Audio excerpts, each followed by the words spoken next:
J'étais nulle en haltéro. Quand je dis nulle, c'est nul, ok. Vraiment. Et un jour, j'ai eu le déclic. J'ai fait des compètes. Et j'ai fait 3-4 compètes. Après, j'ai le sélectionneur qui est arrivé vers moi en me disant « Adine, il y a du potentiel, reste par là. » Et puis après, ça allait hyper vite, quoi. En fait, au moment où je m'écrase par terre, j'ai su, au niveau du bruit et de la douleur, mon souvenir, c'est vraiment où je suis là, par terre, en train d'hurler, en train de leur dire « Les gars, ma carrière, elle est finie. » Et bonjour Nadine. Bonjour. Merci d'avoir accepté mon invitation. Je suis hyper contente de t'avoir sur cette saison. Pourquoi ? Parce que tu es la seule athlète que j'ai invitée jusqu'à maintenant, sportive de haut niveau. On va parler de ton parcours et puis de ce que tu fais actuellement, mais tu as quand même été pendant 5 ans dans l'équipe nationale suisse d'haltérophilie. C'est juste ? J'ai pas de bêtises. Exactement. Et puis ça me tenait trop à cœur.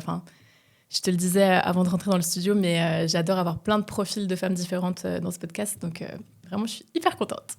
Merci beaucoup pour l'invitation. Et c'est moi qui suis enchantée d'être là. Comment ça va aujourd'hui ? Ça va bien. Ça va bien. Beaucoup de travail, mais on est là. Ouais, t'étais dans un rush. Il faut savoir, pour les gens qui vont nous regarder, que t'étais en train de travailler et que t'as fini le travail et que t'es venue direct ici. Donc j'en suis encore plus reconnaissante. On va commencer par parler un petit peu de ton parcours. Mais avant ça, est-ce que tu peux te présenter avec tes mots à toi ? Alors, je m'appelle Nadine Blanchard, j'ai 27 ans, j'habite Yverdon, j'ai fait mes études sur Lausanne, je fais un bachelor en sciences du sport et là je suis en train de terminer mon master en management du sport à l'université de Lausanne. À côté de ça, comme tu le disais, je fais de l'haltérophilie, ou je faisais en tout cas beaucoup, c'est maintenant un petit peu moins ou d'une autre manière on dira. Et puis voilà, à côté de ça, j'ai pas mal de hobbies, j'adore voyager. Est-ce que là, ça fait longtemps que tu as voyagé ? La dernière fois ou pas ? J'ai le droit de dire, mais... Ok, je voyage souvent. Ah, tu dis, bon, ton empreinte carbone ? Ouais. C'est pas moi qui vais te juger, t'inquiète pas. Ça va, alors. Bon, du coup, je voyage presque tous les mois. Ah, ouais, ok. Vraiment, dès que je peux, je voyage. C'est vraiment le truc qui me fait vibrer en dehors du sport. C'est vraiment ça. Donc, pour revenir à ton parcours, peut-être que j'aimerais savoir quelle est ta relation actuelle avec l'haltérophilie. Parce que donc on a dit que tu as été athlète professionnelle dans cette discipline, mais maintenant là tu nous as dit que tu en faisais moins.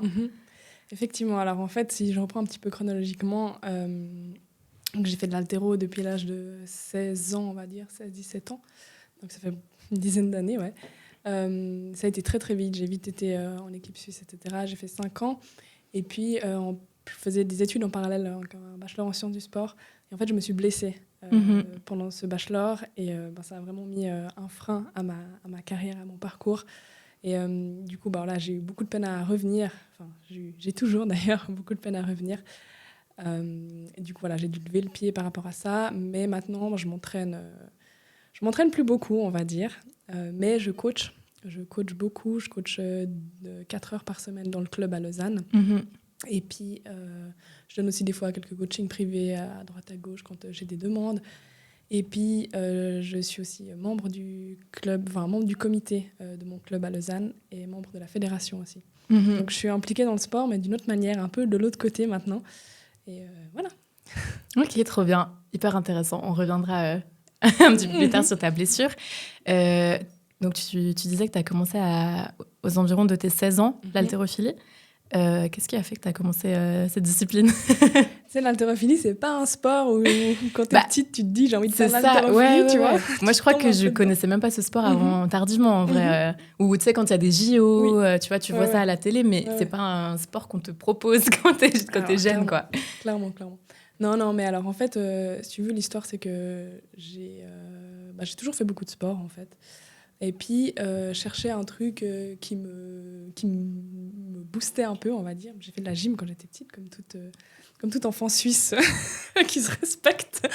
Moi, j'ai fait du volley, mais c'était dans mon village, les filles faisaient du volley. Voilà. Je sais pas pourquoi. Il y a un peu des sports comme ça, soit de la danse, soit de la gym, ou bien du volley ou de l'athlétisme à la limite. Ouais. Enfin bref, du coup, j'ai fait de la gym, puis après, j'avais besoin de quelque chose qui me motivait un peu plus, etc. J'ai fait un peu de fitness, et puis je voulais toujours faire des sports un peu de gars. Tu sais. Okay. Je voulais faire du foot, mes parents m'ont dit non, c'est trop dangereux. Je voulais faire du hockey, ils m'ont dit non, c'est trop dangereux. Et après, quand je faisais ce fit, j'avais un coach de fit qui m'a dit « Mais Nadine, il faut que tu fasses autre chose que du fit. Enfin, c'est pas possible, t'as 14 ans, là, 15 ans, t'as un potentiel de fou, faut que tu fasses autre chose. » Et je lui ai dit « Moi, je veux faire de la boxe thaï et tout, mais mes parents, ils veulent pas. Ils disent « C'est trop dangereux. » Il m'a pris par le bras, il m'a dit « Je t'emmène à la boxe thaï. » Donc, le gars de, je sais pas, 120 kilos de muscles secs, enfin, vraiment. Ouais. Il a amené la petite Nadine de 15 ans à la boxe thaï. Et du coup, j'ai fait 1 année et demie de boxe thaï. Après, je suis partie à l'étranger, faire 1 année à l'étranger. J'ai fait plusieurs mois un peu à droite à gauche. Et en fait, j'arrivais pas à trouver un club de boxe thaï quand j'étais à Londres. Ok. Et du coup, j'avais un ami ici qui m'a dit « Ah, essaye le crossfit. » Et en fait, c'est un truc qui n'était pas du tout développé comme il l'est maintenant, il y a une dizaine d'années. C'était vraiment pas connu, en fait. Et puis, j'étais là, bon, bah, ok, pourquoi pas, vas-y, tu sais quoi, ça faisait 6 mois qu'il me disait « Essaye le crossfit. » Moi, je dis « Bon, j'essaye. » Et en fait, j'ai essayé et j'ai adoré. En fait, ce qu'il faut savoir, le crossfit, c'est que tu reprends les mouvements d'haltéro, tous les mouvements de gymnastique et cardio. Et les sports cardio, enfin, en gros, courses, etc. Et du coup, c'est tout ça mélangé à haute intensité pendant 1 heure. Donc, genre, tu fais plein de trucs en 1 heure. Et moi, j'ai trop kiffé. C'est trop Du bien coup, le j'ai dit, crossfit. ok, let's go. T'en fais aussi? J'en ai fait, j'ai commencé à La Réunion pendant mon Erasmus. Ok. Et non, c'était trop bien. Mais là-bas, c'était beaucoup moins cher quand même qu'ici. Ouais, là, c'est un délire. Et là, j'aimerais beaucoup refaire du crossfit. C'est trop bien. Ouais, Les gens c'est font du crossfit, c'est vraiment trop bien. En vrai, c'est bien. C'est une belle philosophie d'entraînement. Après, Oui, y a d'autres et tu peux problèmes, pas être... Ah, ok, bon, on en Ouais, parlera en off. Mais donc, tu as commencé par le crossfit. Et exactement, ouais. Et puis après, quand je suis Qui revenue fait en sens. Suisse, j'ai dit à ce gars, en fait, maintenant, tu m'as lancé dans le crossfit, maintenant, il faut assumer, il faut qu'on continue à s'entraîner. Et puis, en fait, on a continué à s'entraîner dans une salle à Chavornay. Et puis, après, il y a un crossfit qui a ouvert à Yverdon. On est parti sur Yverdon. On est resté là-dedans. Les deux, on a fait notre level 1. Et puis après, voilà. Donc, ça fait une dizaine d'années aussi que je coach le crossfit. Moi, là, j'ai arrêté en début d'année à cause du travail, du coup. C'est un peu beaucoup. Mais ouais, j'ai quand même coaché pendant presque 10 ans aussi le crossfit. Ouais. Et du coup, voilà, j'étais dans le crossfit. J'ai fait 1-2 ans. Et en fait, moi, j'ai cette philosophie de... Tu sais, si t'es nul, il faut bosser, tu vois. Et j'étais nulle en haltéro. Quand je dis nul, c'est nul, ok. Vraiment. En fait, je me retrouvais le matin, avant d'aller au gymnase, je me levais 10 minutes avant mon réveil, je prenais le bâton du ballet, et je me mettais devant le miroir et je faisais des mouvements d'haltéro. J'avais capté que c'était la technique, le truc, et voilà. La mobilité. Moi, c'est ça qui me Ouais, manquait beaucoup. La technique, c'est juste... Et en fait, c'est ça qui a commencé à me passionner dans ce sport. Et un jour, j'ai eu le déclic, j'ai fait des compètes, et j'ai fait 3-4 compètes. Après, j'ai le sélectionneur qui est arrivé vers moi en me disant « Nadine, il y a du potentiel, reste par là. » Et puis après, ça allait hyper vite, quoi. Et, après, ça s'est enchaîné, et voilà. Comment ça se passe une compète d'haltéro? T'as 2 mouvements, en fait. Ouais. L'arraché, t'as une prise large, et le but, c'est ta barre au sol, tu dois l'amener directement sur la tête. Oui. Et puis l'épaule jetée, où tu tires jusqu'aux épaules, et ensuite tu pousses sur la tête. Oui. Donc, tu as ces 2 mouvements. Tu commences par l'arraché. Tu as 3 essais pour faire le plus lourd possible. Après, il faut que ce soit validé. Tu as un jury, etc. Tu as 2-3 spécificités. Que tu n'as pas le droit, par exemple, de faire des temps de bras, ce qu'on appelle. Donc, il faut que tes bras soient directement tendus à l'arrivée. Des petites spécificités comme ça qui rendent le truc un petit peu plus excitant. et puis voilà. Donc, tu as 3 essais pour ça, 10 minutes de pause. Et puis après, de nouveau, 3 essais pour l'épaule jetée. Puis en fait, on est dans des groupes et si tu veux, tout le monde, c'est le poids qui monte et toi, tu t'adaptes au poids. Enfin, tu choisis le poids, le poids, il monte. Donc voilà, bref. Du coup, c'est ça. Et après, c'est le total de ces 2 mouvements par rapport à ton poids de corps qui fait... d'accord. Ouais. Le poids de corps, Oui. c'est un sport à catégorie de poids, donc c'est très, très exigeant là-dessus. Ouais. Donc, voilà. Ok, et ça t'a piqué? T'as voulu continuer? Ouais. En fait, au moment où j'ai eu le déclic, j'étais là, waouh, c'est vraiment trop cool, quoi. Puis en fait, une fois après que t'es dedans, une fois que t'as été sélectionné 1-2 fois pour des compétitions internationales, en fait, une fois que t'es dedans, tu restes dedans, tu vois. Ouais. Puis je sais pas, tout s'est un peu enchaîné, etc. Puis juste, je kiffais trop. Donc je me tapais des 20-22 heures d'entraînement par semaine. Ah, waouh. Ok. C'était ok, tu vois. Oui. Et après, ta vie, elle tourne autour de ça. Donc ton alimentation, elle tourne autour de ça, ton sommeil, ta fréquentation, tout ce que tu fais, en fait, c'est autour de ça. Donc voilà. Et tes parents qui voulaient pas que tu fasses du foot, du coup, Est-ce qu'ils trouvaient l'haltérophilie encore plus dangereux? Je sais pas, au début, je crois qu'ils ont pas compris, tu vois, que j'étais autant là-dedans. Tu sais, j'étais là, ouais, crossfit, machin. Ils ont pas vraiment capté tout de suite. Ouais. Puis après, au final, tu vois, j'avais autour des 16-17 ans. Ils avaient plus grand-chose à dire, tu vois. Finalement, ils m'ont soutenu, donc ça va, quoi. Mais... Et du coup, comment t'en arrives à intégrer l'équipe nationale? En fait, j'ai fait 2-3 compètes. Et il faut quand même dire qu'à l'époque, les femmes dans l'haltéro, il y en avait beaucoup moins que maintenant. voilà, le sélectionneur de l'équipe suisse féminine, il m'a approché en me disant Nadine, ça va bien, tu liftes bien, est-ce que ça t'intéresse? J'ai dit of course. Ouais. Et du coup, voilà, après c'est parti comme ça. Puis on avait 2-3 entraînements avec l'équipe suisse, souvent à Bâle, sinon un peu à droite, à gauche, etc. Et puis voilà, quand il y avait des compètes, on partait en compète. Quand il y avait des entraînements, on les faisait ensemble. Mais après, ça reste un sport individuel où tu t'entraînes dans ton club ou dans ta salle tout seul, tu vois. Donc j'ai fait des heures et des heures et des heures à m'entraîner seule. Ouais. Mais ouais. On peut dire que tu étais à ton top niveau à ce moment-là. Est-ce que tu as eu des obstacles pour arriver jusqu'à ce niveau-là? Tu disais que tu étais nulle au début. Ouais, j'étais vraiment nulle, vraiment. En fait, je comprenais pas. Okay. Tu sais, je comprenais pas comment la barre, elle pouvait monter. Genre, je comprenais pas. La technique, ça me dépassait. Vraiment, j'étais là, mais c'est trop dur. Ouais. Et ouais, comme je disais, moi, je suis quelqu'un qui aime bien faire les choses bien, tu vois. Et je suis très perfectionniste. Du coup, même si ma technique, elle passait, genre la barre, elle montait, mais que c'était pas beau, pas propre, ça me saoulait et je recommençais. Et je pense qu'au final, c'est ça aussi qui m'a aidée à atteindre le niveau que j'ai atteint, tu vois. Donc, ouais. Ok. Coup, voilà. Et au niveau des obstacles, en fait, ce qu'il faut savoir, c'est que j'ai fini mon gymnase. Après, j'ai commencé l'Uni. J'ai commencé avec le programme de sportif d'élite. Donc, en gros, j'ai pu scinder mon Uni Enfin, en gros, l'avantage, c'est que tu peux alléger, si tu veux. Tu as les mêmes exigences, les mêmes examens, etc. Mais tu peux faire plus long. Tu as plus de semestres. Oui, voilà, c'est ça. Au lieu de le faire un bachelor, c'est 6 semestres. Voilà. Là, j'avais, je ne vais pas dire de bêtises, mais 12, je crois. Ah, waouh, tu peux le faire en 6 ans, si tu veux. Le faire en 6 ou même en 7 si tu pousses un peu. Waouh. Voilà, tu vois. Mais bon, après il faut vouloir aussi. Il faut vraiment... J'ai des potes qui l'ont fait, des Olympiens, mais des potes Olympiens qui l'ont fait. Après, voilà, t'as les Jeux Olympiques, t'as d'autres trucs. Mais ouais, là, en l'occurrence, j'ai fait ma première année en 2 ans. Donc, c'était vraiment cool parce que j'ai vraiment pu bien m'entraîner à côté, avoir quand même quelques cours. Donc, t'as quand même l'impression que t'avances dans ta vie en sachant quand même tout de même que... Voilà, l'haltéro, tu vas pas en vivre en Suisse, tout simplement. D'accord, ouais. Donc, voilà, tu vois, il faut remettre aussi les choses et puis il faut reset un peu les priorités. Ouais.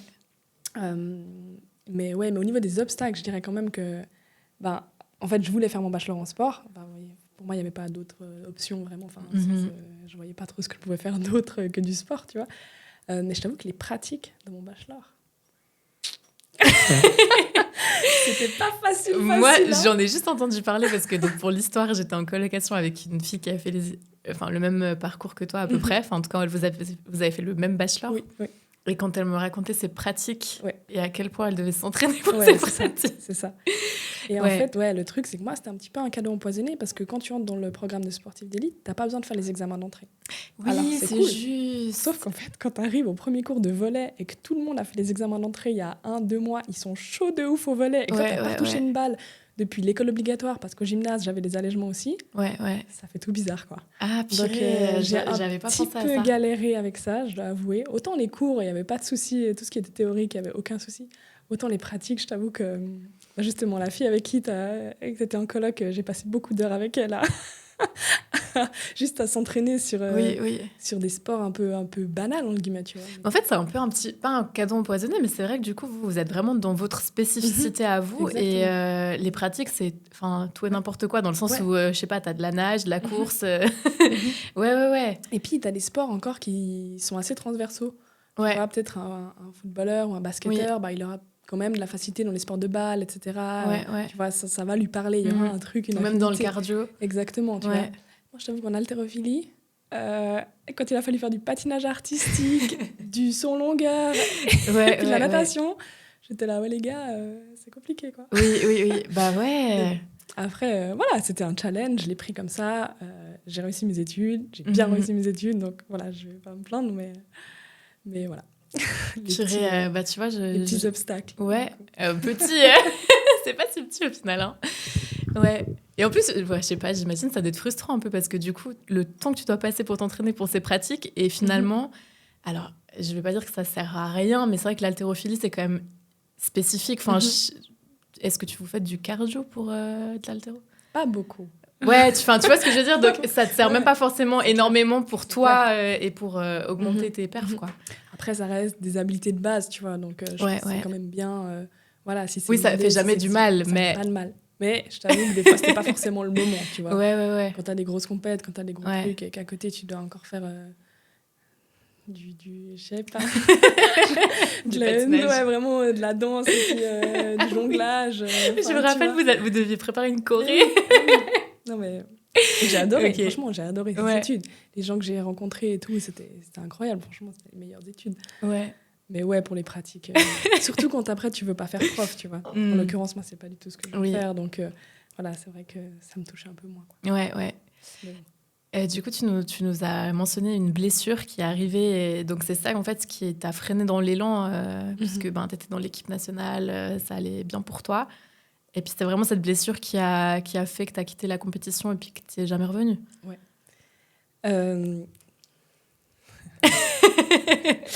J'en ai jamais parlé Ok. facecam de cette Ok. blessure encore. Pourtant, ça fait 4 ans. Ouais, Donc, elle est encore bien ouverte, la blessure. Tu d'accord. vois. Autant Waouh, ok. émotionnellement Ouais. que physiquement, on va dire. Donc ouais, pour la petite histoire, du coup, comme je disais, je faisais mon bachelor en sciences du sport et puis je me suis blessée sur un entraînement d'athlétisme. Donc je me suis pas blessée dans ma pratique, en fait. Comme je disais, j'étais vraiment au top de ma forme. C'était 2021, en sortie de Covid. Donc moi, ce qu'il faut savoir, c'est qu'en étant dans les cadres suisses, j'avais pu continuer à m'entraîner pendant le Covid. Donc une chance incroyable. Les salles étaient vides, j'avais mon coach que pour moi. Enfin, vraiment, c'était le bonheur, quoi. Vraiment, désolée pour ceux qui n'ont pas pu s'entraîner. Mais en l'occurrence, moi, j'étais vraiment... j'étais au top du top, quoi. Vraiment, mes perfs étaient montés de fou, etc. Et puis, j'avais athlétisme 2. Donc, c'était jugé sur la performance, sur longueur, sprint, et puis lancer du poids, un truc du style. Et en fait, comme je te disais, il fallait que je m'entraîne à côté parce que je suis nulle, quoi. Et sur un entraînement, 2 semaines avant l'examen, je pense, j'étais tranquille, hein, c'était à l'échauffement, je pense que j'étais à 60%, on s'échauffait tranquillement, etc. Je tape un petit 60% du sprint, tu vois, vraiment pas all out, vraiment. Et rupture complète du tendon d'Achille, je m'écrase par terre, et là j'avais des potes avec moi de l'uni, et là je commence. Rupture complète. Rupture complète, ouais. Ouais. Et vraiment, en fait, au moment où je m'écrase par terre, j'ai su, au niveau du bruit et de la douleur, j'ai su, et mes potes, ils sont venus vers moi, et je me rappelle, mon souvenir, c'est vraiment où je suis là, par terre, en train d'hurler, en train de leur dire, les gars, ma carrière, elle est finie. Ma carrière, ma saison, elle est vraiment finie. Tout de suite, tu t'as conscientisé ça. Ce qu'il faut savoir, c'est que quand tu fais ces études, tu sais que la blessure, elle menace toujours, tu vois. Et c'est vraiment, en tant que sportif d'élite, c'est le pire qui peut t'arriver, de te blesser en plus, pas dans ta pratique. Genre, c'est vraiment le pire truc qui peut t'arriver, tu vois. Et suivant la blessure, ça peut prendre plus ou moins du temps et ça peut plus ou moins avoir de conséquences. Et je me rappelle juste, j'étais par terre en train de leur dire ma carrière, ma saison, quoi. Et la fille qui était avec moi, en plus c'était en Valais et tout, c'était un super beau jour, enfin bref. Elle me dit non, mais on sait pas ce que t'as, dis pas ça, nanana. Ok, bref, il m'a mené à l'hôpital, effectivement, rupture complète. Du coup, il me dit faut faire opérer, donc je cherche un peu des cliniques privées, etc., avoir vraiment la meilleure clinique, le meilleur chirurgien, etc. Je me fais opérer 3 jours après. Je me réveille avec des douleurs de fou, vraiment des douleurs pas normales. Donc là, j'explique que c'est pas normal, que j'ai vraiment très très mal et que normalement je supporte assez bien la douleur. Oui. Ils disent non, on a peut-être touché quelque chose, mais c'est rien, etc. On a peut-être touché une petite veine ou quelque chose. C'est pour ça que mon pied avait la taille d'une patate. Mais comment ça, genre, okay, on a peut-être touché quelque chose. Tu vois, il y a peut-être des choses qui me dépassent. Je dis ok, c'est ok, tu vois. Moi, je me fais confiance, etc. Puis en fait, je devais rester 1 jour. Je reste 4 ou 5 jours sous morphine. En fait, j'avais une PCR de morphine et toutes les 6 minutes, je pouvais appuyer et prendre la morphine. Et en fait, je le faisais parce que j'avais mal, juste mal, je n'en plus, etc. Pardon, mais ce qui est... Enfin, j'ai mon copain, en fait, qui a eu exactement la même chose, tu vois, qui a eu le tendon d'Achille, la rupture aussi complète. Je l'ai accompagné dans toutes les étapes. C'est pas du tout censé se passer comme ça. Pas du tout. Alors oui, c'est un petit peu conséquent parce que tu as une opération. Mais lui, au bout de 2 jours, je veux dire, il a pas eu de douleur comme ça. Enfin, il y a vraiment rien qui va dans ce que tu racontes, quoi. Rien qui va, mais attends, si c'était tout. Oh my God, ok. Non, et justement, comme tu dis, en fait, moi, juste avant de m'endormir, le chirurgien, il est venu vers moi en me disant vous avez fait le plus dur, quand vous vous réveillerez, vous serez neuve, quoi. Je suis là, va bien, tu vois. Effectivement, je me suis réveillée avec des douleurs de fou. Bref, j'avais un check-up 1 semaine après, le chirurgien vient, il me dit mais tendez la jambe. Je dis, mais je ne peux pas tendre la jambe, en fait. Mhm. Ça va pas, j'ai vraiment très, très mal, Et du coup, il regarde, et tout d'un coup, il me regarde. Et là, vraiment, j'ai compris qu'il y a un truc qui allait vraiment pas. Il a juste touché, même pas sur la cicatrice, un petit peu en dehors. Et en fait, j'ai sauté au plafond de douleur. Et là, il m'a dit, waouh, ok, c'est la merde. Et j'étais là, ah, ok. Que maintenant, on va tous se calmer et on va trouver l'erreur et on va réparer ça, en fait. Parce que c'est pas viable, quoi, vraiment. Et en fait, l'histoire, c'est que j'ai un nerf qui a été coincé dans la suture. Donc, quand ils ont fait la suture, ils ont pris un nerf dans les fils, en fait. Donc, il a fallu rouvrir. Ils ont rouvert, du coup, 3 semaines après. Ils ont rouvert, ils ont enlevé les fils qui étaient pris dans la suture. Et voilà, sauf que le nerf, il a été endommagé. Bah, bien sûr, sur une assez grande distance. Et puis un nerf, ça prend pas mal de temps à se refaire. Donc voilà, à la base, avant la deuxième opération, ils m'ont dit on va complètement couper en fait le nerf. Donc c'est un nerf sensitif, c'est pas un nerf moteur, donc voilà, ça t'as plus de sensibilité dans le pied, mais au moins, enfin dans une partie du pied, mais au moins t'as plus de douleur théoriquement. Puis en fait, quand je me suis réveillée, j'avais encore des sensations dans le pied et j'étais là, les gars, vous avez fait quoi et tout. Puis ils m'ont dit on a fait le pari de laisser le nerf et de voir comment il se régénère tout seul. Je suis là, bon ok. Et du coup, après ça, j'ai fait littéralement 1 mois et demi alité. Donc, quand tu passes de 12 entraînements par semaine à 1 mois et demi alité, à regarder ton plafond chez toi, j'ai fait 3 mois sous morphine. Donc, 3 mois complètement stone. Et puis après ça, il m'a fallu... j'ai fait 9 mois en béquille. Il m'a fallu 1 année pour juste remarcher, vraiment remarcher, voilà. Et puis, là, on est 4 ans et 2 mois après. Et j'ai toujours des douleurs. Donc effectivement, mon rapport au sport, mon rapport à l'entraînement, mon rapport au sport de performance, il a quand même pas mal changé. Et du coup, voilà. Oui, parce que là, du coup, tu passes de « Ah, ma saison, elle est foutue » à « Ma pratique, elle est foutue ». Ouais. Exactement, ouais. C'est dingue. Ouais. Je t'avoue que la première année, ça a été parce qu'elle était horrible, j'avais mal tout le temps, j'ai fait énormément de physio, j'ai eu beaucoup de chance, j'étais très bien entourée. Franchement, si personne regarde cette vidéo, merci parce que vraiment j'ai été hyper bien entourée. Là, avec le staff médical que je m'étais créé autour. Donc la première année, en fait, voilà, t'es là, t'es dedans, t'as mal, t'es encore en béquille, mais voilà, tu sais que c'est le chemin, quoi. Mais en fait, au bout de la deuxième année, quand tu vois que ça va toujours pas, que t'as toujours mal, que quand tu fais rien, t'as mal, que quand tu t'entraînes, t'as encore plus mal, que du coup, tu commences à perdre un peu la motivation, à perdre l'envie, à plus avoir envie de t'entraîner, etc. En fait, c'est là que ça devient le plus dur. Parce que du coup, c'est des douleurs que tu vois pas et que les gens voient pas. Et du coup, un peu innocemment, les gens ils viennent vers toi en disant « Ah, c'est bon maintenant, t'es sur pied, c'est bon maintenant. » Non, tu vois. Et ouais, je pense que c'est là que c'était aussi un peu le deuxième coup de massue aussi de cette blessure, tu vois. L'après, en fait, où tu es censé aller mieux et où tu vas pas mieux. Ouais, bien sûr. Les gens, ils viennent vers toi et disent « Ah, mais de toute façon, ça va te construire, tu vas revenir plus forte. » Et en fait, tu reviens pas. Tu reviens pas plus forte. Ouais. Et ça, c'était... Ouais. Ah, mais c'est hyper violent parce que en fait, tu passes de... Sans minimiser encore une fois, tu vois, le tendon d'Achille, mais c'est quand même une blessure qui est assez fréquente chez les sportifs. Et puis, j'ai l'impression que tu t'en remets. Alors après, évidemment, ta saison, elle est foutue et c'est quand même des mois un peu avec les béquilles, le gros chausson là et tout. La botte, là. Mais tu vois, tu peux reprendre après. Tu vois, il y a plein de sportifs de haut niveau qui reviennent après et Clairement. tout. Clairement. Mais là, tu comprends. C'est le médecin qui te dit comment ça se passe. Je sais pas comment te poser la question. Toi, tu comprends toute seule en fait que là, c'est finito. En fait, le truc, c'est que j'ai encore mal, tu vois. Donc en fait, c'est pas contre-indiqué maintenant que je m'entraîne. Mais c'est juste que j'ai mal. Oui, ok. Flemme, en fait. Bien sûr, Flemme d'aller me faire mal sur un entraînement alors que de base, j'ai déjà mal à un endroit. Tu vois ce que je veux dire? Et là, c'est là que je dis, en fait, mon rapport au sport et même à la douleur, il a tellement changé. Avant, j'avais une résistance à la douleur. Vraiment, je pouvais m'envoyer des entraînements. Mais il faut voir, limite, je kiffais me faire mal à l'entraînement. Tu vois, vraiment, on est pas loin du sadomaso, là. Mais là, vraiment, je ne veux plus. Genre, j'ai beaucoup trop souffert avec ce corps et je veux pas, tu vois. Donc, effectivement, ça fait que ta pratique d'élite, tu peux plus t'entraîner la même chose. Et puis, Bien sûr, ouais. Comment petit à petit, du coup, tu as commencé à te dire, bon, bah, si je peux pas, je peux plus m'entraîner, je peux plus faire de la compète, je vais passer de l'autre côté, je vais commencer à coacher. ça s'est fait un petit peu naturellement, Mm. et heureusement, je pense. Je pense que c'est ce qui m'a un peu aidé aussi Mm.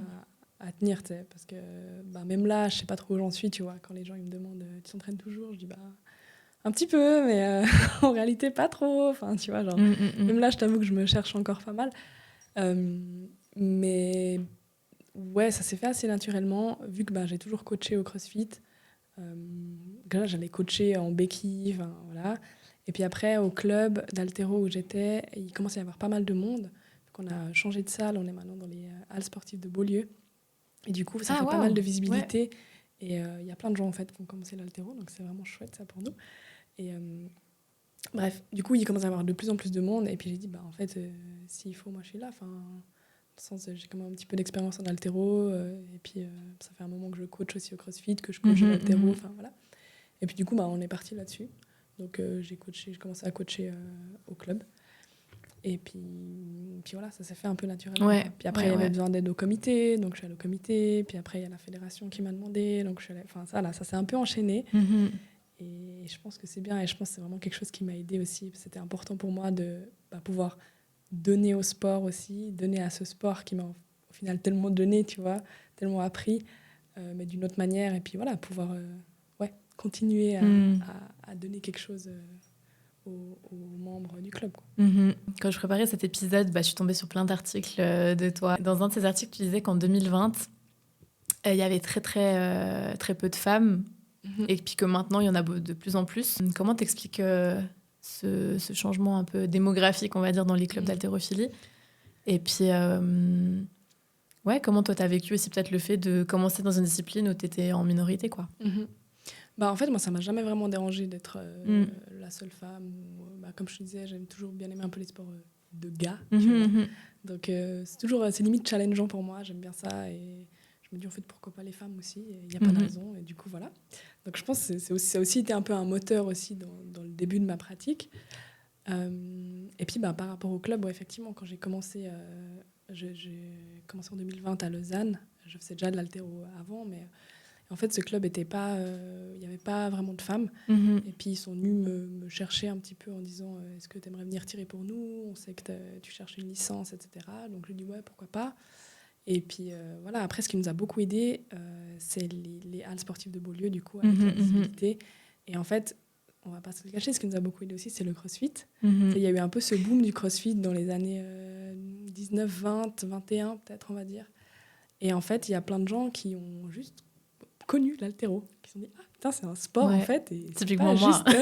Mais tu vois, c'est pas juste le truc que tu vois au JO une fois tous les 4 ans, et puis avec désolé du cliché, mais des gros bulgares, et puis enfin tu vois. Non mais c'est un peu ça, tu vois. Et en fait, je vois c'est vraiment ça, et du coup en fait ça a fait une jolie pub aussi à l'haltéro. Et vu qu'on était visible, les gens ont commencé à venir au club en disant « Ah, mais ça peut être chouette, en fait. » Et puis voilà, ils ont du coup découvert ce sport qui est quand même hyper technique, tu vois. Et c'est là-dessus qu'on travaille beaucoup aussi. Alors oui, c'est un sport de force, mais il y a quand même énormément de technique. Et voilà, donc c'est comme ça que ça s'est un peu construit. Et maintenant, on a, je sais pas, je pense une trentaine de femmes, ce qui est incroyable. Enfin, c'est trop bien. Et encore, là, je te parle de l'haltéro, mais on a aussi des filles maintenant qui ont commencé le powerlifting, même juste de la muscu, etc. Et c'est trop bien. Franchement, moi, je suis trop contente qu'il y ait de plus en plus de femmes. Et c'est trop cool. Est-ce que tu as encore un peu des réactions ou des clichés qui reviennent quand, je sais pas, tu rencontres des gens et tu leur dis que tu faisais de l'haltérophilie? C'est encore assez présent? J'ai souvent, en fait, c'est marrant, il y a plusieurs réactions. Tu as les gens d'un certain âge, un peu plus vieux, d'une certaine génération, qui vraiment vont dire des dingueries. Mais ils s'en rendent pas compte, tu vois. Vraiment, non, ils sont on est un peu habitués, en vrai. Ah ouais, non, ils disent des dingueries. J'ai une anecdote. Je vais pas donner le contexte, mais... le contexte, oui, mais pas plus. Mais en gros, j'allais représenter mon club à une séance. Et puis, à l'arrivée, on m'accueille. C'est une femme qui m'accueille en me disant « Ah, Nadine, ah oui, vous venez pour l'haltérophilie, etc. » Je dis « Oui, oui. » Il me dit « faut aller là-bas vers mon collègue, il va vous donner le badge. » Donc, je vais vers le collègue, puis il me dit « Vous venez pour qui ?» Puis je dis « pour l'haltérophilie. » Et puis il me dit, ah, l'haltérophilie, vous? Non, mais tout au plus, vous êtes la pom-pom girl de l'haltérophilie. Et moi, j'étais vraiment là. Et en fait, la femme qui m'avait accueillie, qui m'avait reconnue, elle m'avait invitée, tu vois. Elle était trop mal à l'aise. Elle était là, non, mais Jean-François, tu peux pas dire ça. Et moi, je suis là, ouais, bah, apparemment, on peut toujours dire ça. Genre... Après, voilà, moi, c'est le genre de truc, ça me fait rire. Et en fait juste, je mets les gens un peu mal à l'aise en face en disant, bah, c'est limite, mais sans vraiment m'offenser non plus, tu vois. Parce qu'en fait, bah, voilà, c'est une génération, on va pas changer cette génération, et puis c'est comme ça. Ok. Pour les vieux, on va dire, je comprends. Ouais. Voilà. Moi aussi, j'ai la flemme de me battre. C'est ça, tu vois. Puis en fait, après, au bout d'un moment, après à la séance, il est venu s'excuser en me disant, je suis navrée. Ah, ok. Ah, bon, quand même. Donc voilà, j'étais là, on est déjà pas mal, hein, c'est déjà mieux que ce que je pensais, tu vois. Genre, ouais. Après, chez les jeunes, c'est différent. Il y a autant... je sais pas, quand tu rencontres des gens random et que tu dis que tu fais de l'haltéro, autant les gens qui sont là, ah ouais, genre hyper impressionnés, et ils sont là, tu sais, ils sont vraiment supportifs, ils sont là, c'est trop bien et tout, du coup tu te lèves combien, puis ça se passe comment, puis autant t'as les gars, ils sont là, ah ouais, non mais moi aussi, puis moi je te lève plus que toi. Il y a un peu vraiment les deux trucs. Que des mecs, j'imagine, et puis ça veut tous faire atterrir un avion en cas d'urgence. Exactement. Donc, ouais. Mais bref, du coup, voilà, t'as un peu les deux, Après, on s'habitue, quoi. Mais souvent, j'ai des gens qui viennent, c'est une anecdote que je raconte aussi souvent, mais tu sais, ils viennent, puis ils sont ah ouais, tu fais l'haltérophilie, puis ils touchent le biceps. Mais t'es là, mais... Les gars, il y a pas... Enfin, tu sais, faut que je vous explique, en fait, c'est pas que de la force, c'est aussi, tu sais, ils touchent, mais ah ouais, t'es costaud, ah ouais. Mais... ouais. Ou alors, une anecdote que tu as dû lire dans un grand titre de journal récemment. D'ailleurs, pas cool le titre, mais... bon. Attends, là, je vois pas. Tu vois ça pas, va venir peut-être. Le titre, c'était en soirée, les hommes me demandent parfois de les soulever. Ah, ouais, je crois que j'ai lu ça. Oui, ouais. Raconter une anecdote que des fois, c'est vrai qu'en soirée, tu sais, il suffit... Bon, là, on voit peut-être plus trop, mais avant, j'étais quand même un petit peu musclée. Du coup, voilà, ça interroge un petit peu, etc. Et quand je disais que je fais de l'haltérophilie, tout de suite, les gars, tu peux me porter. Je dis, bien sûr, je peux te porter, toi, ta mère. Enfin, vraiment. Et du coup, tu les portais? Des fois, oui, des fois, non. Ça dépendait. Après, en contexte de soirée, parfois. J'avais bu ou pas. Mais bon. Mais ils ont mis un titre. Ils ont mis un titre comme ça. Ouais. Le titre, c'est vraiment la citation en soirée. Les hommes me demandent parfois de les soulever. Super. Alors, je pense que ça a fait des vues, hein. Mais c'était pas le but de l'article. Ouais, bien sûr. Qu'est-ce que du coup maintenant le fait de coacher ça t'apporte? Ça m'apporte pas mal de satisfaction en vrai. Ouais. Parce que comme je disais, j'arrive à transmettre, enfin je pense en tout cas, peut-être que les élèves que je coach vont pas dire ça, mais j'ai l'impression, j'arrive à leur transmettre quand même des connaissances que j'ai acquises dans ce sport et puis que j'ai pu moi-même tester, etc. Et c'est quand même assez satisfaisant de les voir évoluer, tu vois. Même si au final, c'est pas moi qui évolue, mais j'ai quand même l'impression que des fois, voilà, tu leur donnes un petit tips, un petit truc, il y a des trucs qui marchent bien, des trucs qui marchent moins bien, des trucs qui marchent bien sur quelqu'un, qui marchent pas du tout chez quelqu'un d'autre. Et voilà, il faut s'adapter, etc. Mais c'est cool quand ils reviennent vers toi en disant « Ah ouais, merci, ça va mieux. » Et maintenant, j'arrive à faire ci, j'arrive à faire ça, je fais ça mieux, etc. Donc, c'est quand même satisfaisant. Ouais. Et je pense c'est ça vraiment qui me plaît dans le coaching aussi, quoi. Donc vraiment ce partage d'expérience et puis après moi je sais que je sais pas tout, j'ai pas du tout la science infuse et heureusement tu vois qu'on a plein de trucs à apprendre tout le temps, mais ouais, si je peux aider avec mes connaissances, avec mon expérience, c'est cool. J'avais une toute dernière question par rapport à l'haltéro. Tu disais que c'était un sport ingrat. Et pourtant, c'est le sport qui te fait le plus vibrer, que pour l'instant, tu n'arrives pas à surpasser par un autre sport. Comment t'expliques ça? En fait, je dis souvent que c'est un sport ingrat parce que tu t'entraînes des heures et des heures et des heures et des heures, vraiment. Déjà parce que c'est un sport de force, donc la force, même si tu es doué, en fait, il faut quand même la travailler, ça ne vient pas tout seul. Et ça prend des mois, des années. Et puis il y a énormément de technique en fait. Et en fait, même si ta technique elle est parfaite, que t'as pas de force, du coup tu vas être coincé. Même si t'as de la force, t'as pas de technique, tu vas être coincé. Et en fait, le format des compétitions en fait c'est hyper ingrat parce que autant ça peut se passer hyper bien à l'entraînement. T'arrives en compète, t'es pas dans ton jour, tu stresses un peu. Puis tu sais, t'as le public devant, t'es là, il y a pas de bruit, tu dois faire ta barre. Enfin bref, le format il est un petit peu stressant au début en tout cas. Et en fait, il suffit que tu sois pas dans ton jour. Et en fait, tout ce que tu as bossé, les centaines, milliers d'heures que tu as bossé avant, en fait, t'arrives pas à les sortir le jour J. Et c'est hyper ingrat. C'est hyper ingrat comme sport. Et ouais, je me rappelle des fois où juste t'es à l'entraînement et tu pètes un plomb et t'es là, mais c'est pas possible. Enfin, genre, tout ça, et aujourd'hui ça va pas, mais juste parce que voilà, t'es dans un mauvais jour, t'as mal mangé, t'as mal dormi, je sais pas. Enfin voilà.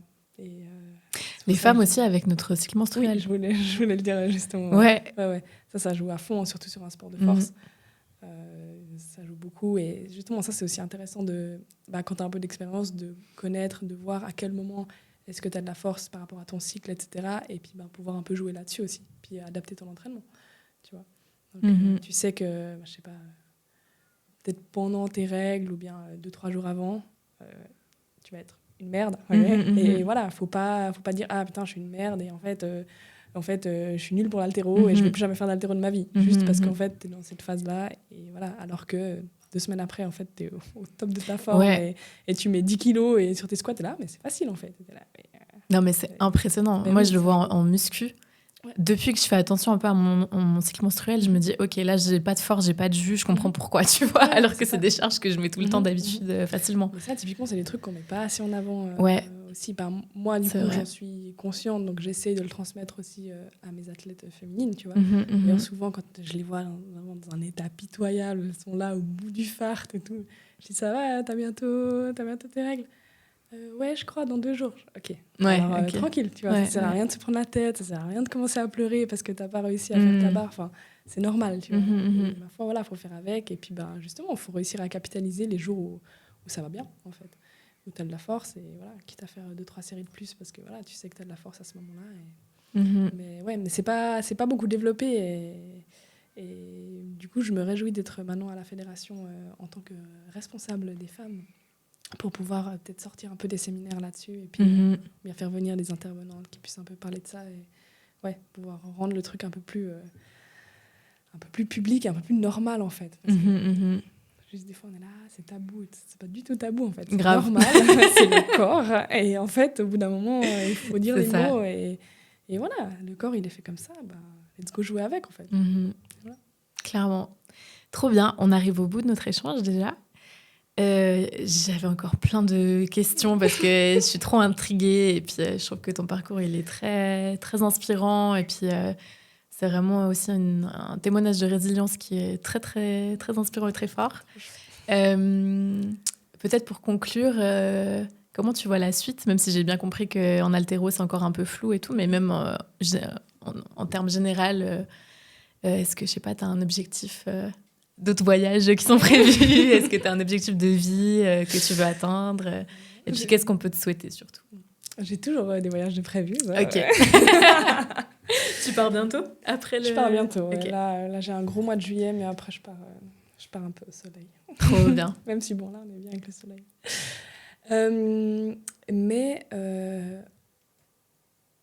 C'était quoi la question? Est-ce que tu as des objectifs, peu importe, des objectifs de vie prévus, que tu voudrais atteindre?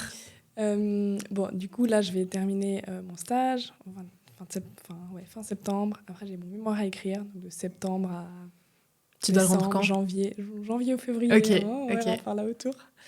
Et puis après, j'aurais déjà terminé ces études qui ont quand même été une grosse partie, finalement, ces dernières années.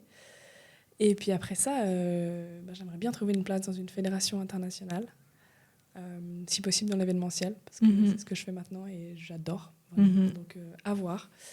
Si l'opportunité se présente, j'aimerais bien partir à l'étranger. Je suis très, très attirée par les pays du Golfe, les pays du Moyen-Orient. Ah, waouh, ouais. Voilà. Ouais. Donc, à voir si ça se donne ou pas. On verra. Et puis... Surtout que sportivement, là, ça se développe tellement. Exactement. Voilà. Ouais. Et j'ai déjà eu 2-3 échanges, peut-être des opportunités. Donc, voilà, je veux pas vendre le truc trop vite, mais si tout d'un coup, vous me voyez là-bas, faut pas vous étonner. Ce serait tellement cool, ce serait trop bien. Et qu'est-ce qu'on peut me souhaiter? Juste d'être healthy, heureuse, et puis plein de good vibes, quoi. C'est tout ce qu'on te souhaite. Merci beaucoup, Nadine. Merci beaucoup pour l'invitation. Merci.